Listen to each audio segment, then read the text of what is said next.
Assalamualaikum warahmatullahi wabarakatuh. Oke, di video kali ini aku akan membagikan prediksi soal dari nomor 10 sampai nanti aku belum tahu sampai nomor berapa. Melanjutkan di part 2-nya. Part 1-nya bisa lihat di channelnya Pak Guru ya. Oke, langsung saja di soal yang pertama. Sebuah persegi panjang memiliki panjang 12 cm dan lebar 11 cm. Luasnya adalah, jadi kita itu punya sebuah persegi panjang, gitu ya. Oke.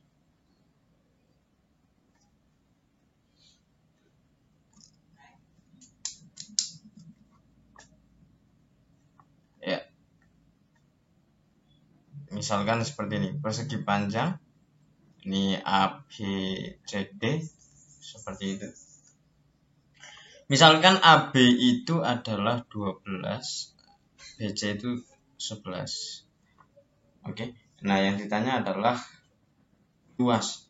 Luas persegi panjang itu P kali L, gitu ya. Nah, setelah itu kita tinggal kalikan saja. Panjangnya itu 12 dikali dengan 11. Nah, 12 dikali 11 itu adalah apa? Ya, 132 cm persegi, gitu ya. Jadi kalau nggak percaya, teman-teman bisa melakukan dengan perkalian bersusun ya. 12 kali 11, 2 kali 1 itu 2, 1, 2, 1 gitu ya. Jadi kalau dijumlahkan menjadi 1, 3, 2. Jadi jawabannya adalah yang D. Kita lanjut soal yang berikutnya, nomor 11. Jadi di sini ada jajar genjang memiliki panjang alas 16 cm, tinggi 9 cm, luasnya adalah berapa? Oke. Jadi di sini ada sebuah jajar genjang. Jajar genjang di sini adalah jajar genjang misalkan ABCD. Jajar genjang ABCD dengan alasnya itu 16, tinggi berarti dari sini ya. Ini namanya tinggi. Tingginya adalah 9. Yang ditanya adalah luasnya. Kita tahu bahwa luas daripada jajar genjang itu adalah alas kali tinggi. Jadi di sini menjadi alasnya adalah 16, tingginya adalah 9. 16 dikalikan dengan 9 itu hasilnya berapa? 16 kali 9 gitu ya. Yang kita kalikan 9 kali 6 itu 54, nyimpen 5. Itu 1 kali 9, 9 tambah 5 adalah 14. Jadi jawabannya adalah 144 cm persegi. Jawabannya adalah yang C. Gitu. Selanjutnya soal nomor 12. Di sini sebuah belah ketupat begitu memiliki panjang diagonal 22 dan 11. Yang ditanya adalah luas belah ketupat. Luas belah ketupat, kita tahu belah ketupat itu bentuknya misalkan ya seperti ini.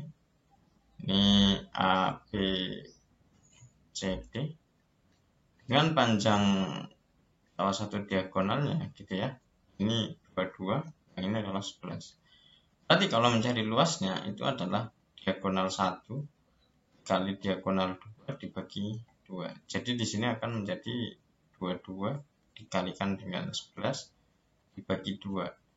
Alhasil adalah 11 kali 11. Yang berarti adalah 11 kali 11 adalah 121 cm persegi. Jadi jawabannya adalah yang D. Oke, kita lanjut soal yang berikutnya, nomor 13. Siswa yang tingginya kurang dari 150 itu berarti adalah ini ke atas. Atas berarti jawabannya 7 tambah 3. Yaitu berapa? 10. Kita lanjut soal yang berikutnya. Siswa yang tinggi badannya 148 sampai 154 gitu ya. Kita ingat-ingat karena ini ada di soal sebelumnya. 148 jadi di sini sampai 154 di sini. Kita tinggal tambahkan 7 tambah 10 tambah 8 tambah 5. Itu 7 tambah 10 tambah 8 tambah 5 ya. Tambah menjadi 8 tambah 7 15 tambah 5 20 nyimpen 2 berarti 3. Berarti ada 30 anak. Oke, kita lanjut soal berikutnya. Persentase banyak siswa yang tinggi badannya lebih dari 152. Kalau lebih dari 152 berarti kita harus tahu bahwa kalau lebih dari 152 itu kan ada 7 orang.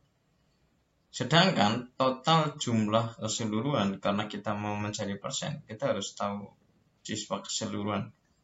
Siswa keseluruhan itu ada ini 30 gitu ya. Ditambah 2, 32 tambah 3 itu berarti 35. Jadi kita bisa tuliskan di sini itu 7/35 kali 100%. Nah, 7 sama 35 itu bisa dicoret menjadi 1/5 kali 100%. 1 kali 100 itu 100 dibagi 5 adalah 20%. Jadi jawabannya itu yang B. Oke, itu soal nomor 15. Lanjut soal nomor 16. Pernyataan di atas yang benar adalah, yang benar satu lusin itu ada 12 dan satu kodi itu ada berapa buah? Ada 20 buah. Jadi yang benar adalah 2 dan 4. Oke, kita lanjut soal yang berikutnya. Berikutnya di sini adalah yang termasuk dalam materi aritmatika sosial.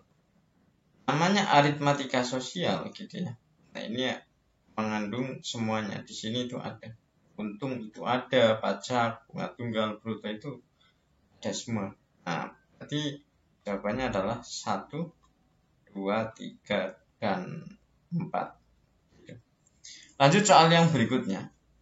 Ini yang bukan merupakan sudut tumpul. Kita tahu sudut tumpul itu sudut yang besarnya lebih dari 90 derajat.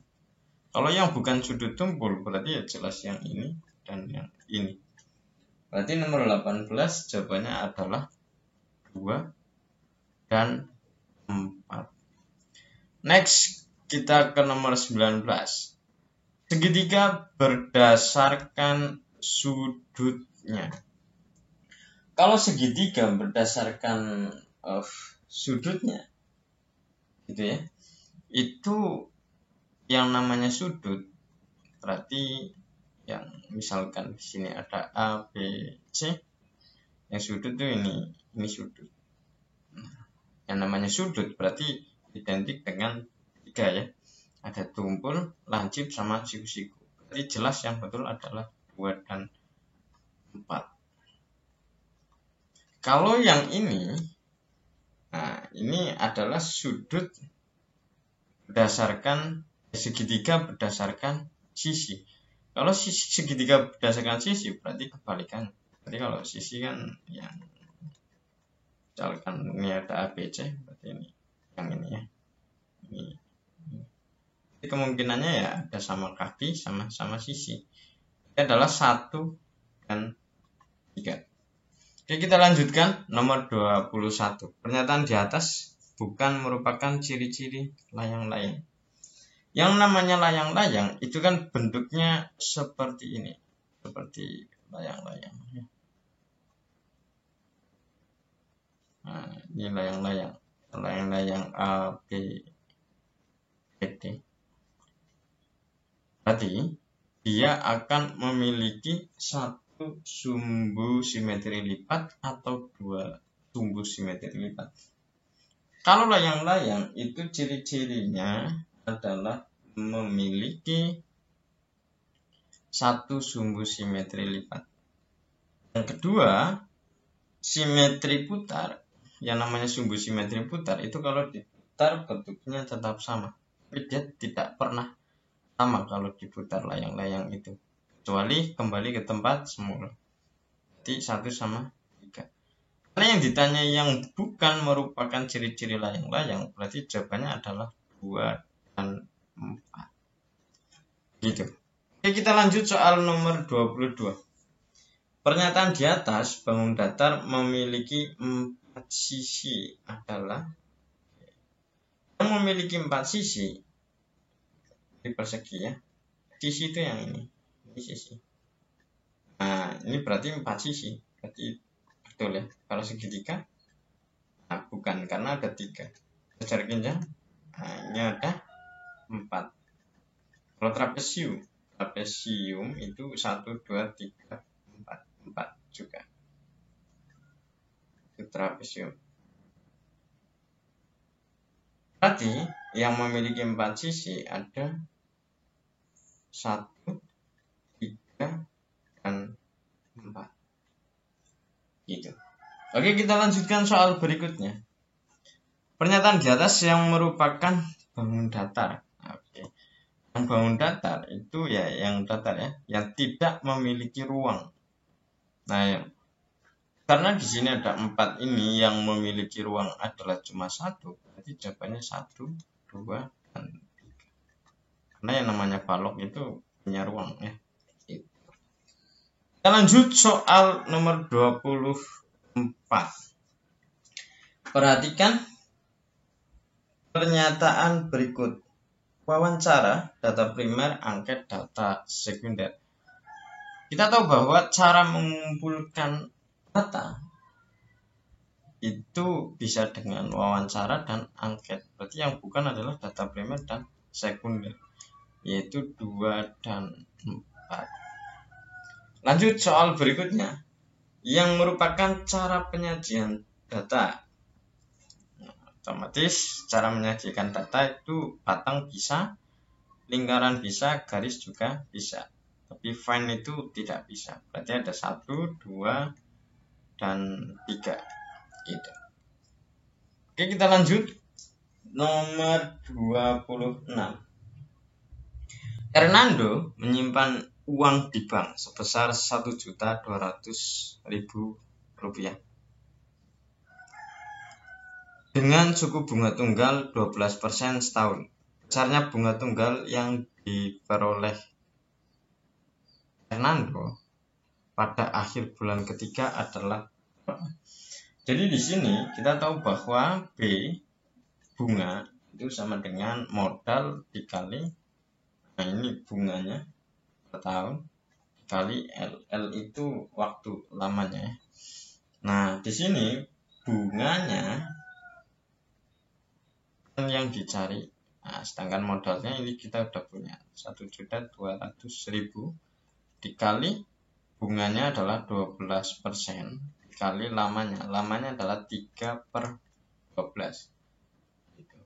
Ini kita tinggal coret saja. Tinggal sisa 12 kali 3,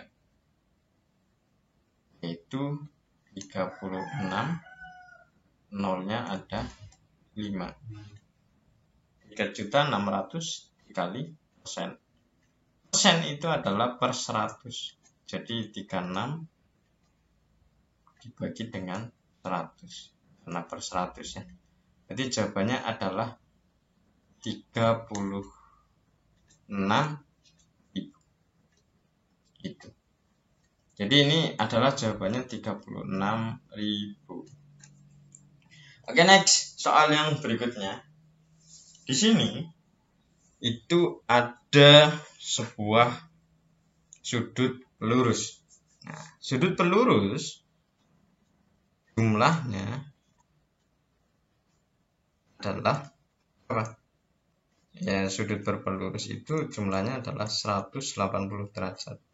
Jadi ketika di sini ada 3x ditambah 8 tambah 4x min 22 tambah 2x plus 5 sama dengan 180 derajat. Nah, ini kita tinggal tambah yang x dengan x-nya. Berarti 3 tambah 4 tambah 2 yaitu 9x. Nah, terus lanjutannya adalah 8 kurangi 22 ditambah 15. ditambah 5. 8 tambah 5 itu 13 kurangi 22. Hasilnya adalah negatif 9 sama dengan 180. Sehingga 9x ini sama dengan 180 ditambah 9. Nah, 9-nya pindah ke sana. Jadi 9x itu adalah 189, di mana x itu sama dengan 189 dibagi 9. Hasilnya 189 dibagi 9 itu berapa? Ya 189 dibagi 9 itu hasilnya adalah 21. Jadi di sini x-nya itu hasilnya adalah 21 derajat ya. Oke, kita lanjut soal yang berikutnya.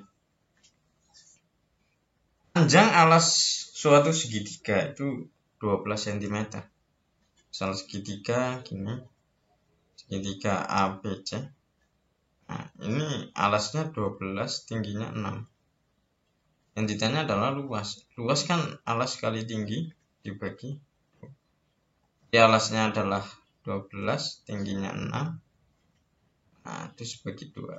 Nah, ini 3. Jadi 12 kali 3 adalah 36 cm persegi. Jangan lupa. Lanjut soal nomor 29. Sebuah lapangan berbentuk persegi panjang berukuran 140 meter kali 60 meter. Nah, jika Nida berlari mengelilingi lapangan tersebut sejauh 4,8 km, banyak putaran yang dicapai Nida adalah titik-titik. Di situ ada 140 kali 60. Berarti kita bisa tahu bahwa sebuah persegi panjang ini ABCD, di mana ini 140 meter, ini 60 meter. Jadi kalau kita mau mencari berapa putaran, kita harus tahu kelilingnya. Kelilingnya itu 140 ini ya, ditambah BC-nya 60 ditambah CD 140 ditambah 60. Jadi ini tambah ini itu 200, ini 200, berarti hasilnya adalah 400. Nah, kalau mencari banyak putaran, ya itu tinggal kita cari bahwa 4,8 km dibagi dengan 400 meter. Kita ubah dulu kilometer ini menjadi meter. Jadi 4,8 dikali 1000. Jadi 4800 dibagi 400. Nah, ini coret-coret. 8 bagi 4 adalah 12. Jadi banyak putaran yang dicapai Nida, ya ada 12 putaran. Begitu. Kita lanjut soal yang berikutnya. Banyak siswa yang gemar sepak bola. Sepak bola kan yang ini. Nah, kita tahu bahwa lingkaran full ini itu persennya adalah 100%. Kan gitu. Kalau di sini 25%, ini 20%, ini 20%. Berarti sepak bola ini sisanya tinggal berapa? Ya, karena 100 gitu ya, dikurangi 20 kan tinggal 60, dikurangi 25 tinggal 35. Berarti ini adalah 35%. Kalau ini 35%, berarti kita bisa tuliskan bahwa 35 per 100 dikalikan dengan 120. Yang berarti di sini hasilnya adalah 35 kali 12 bagi 10. Hasilnya adalah 42. Jadi siswa yang gemar sepak bola itu ada 42 anak. Oke, sekian dulu part 2 dari Pak Guru. Teman-teman bisa lanjut di part 3 di videonya Pak Guru di YouTube ini. Oke, tetap semangat, semoga mendapatkan hasil yang memuaskan. Assalamualaikum warahmatullahi wabarakatuh.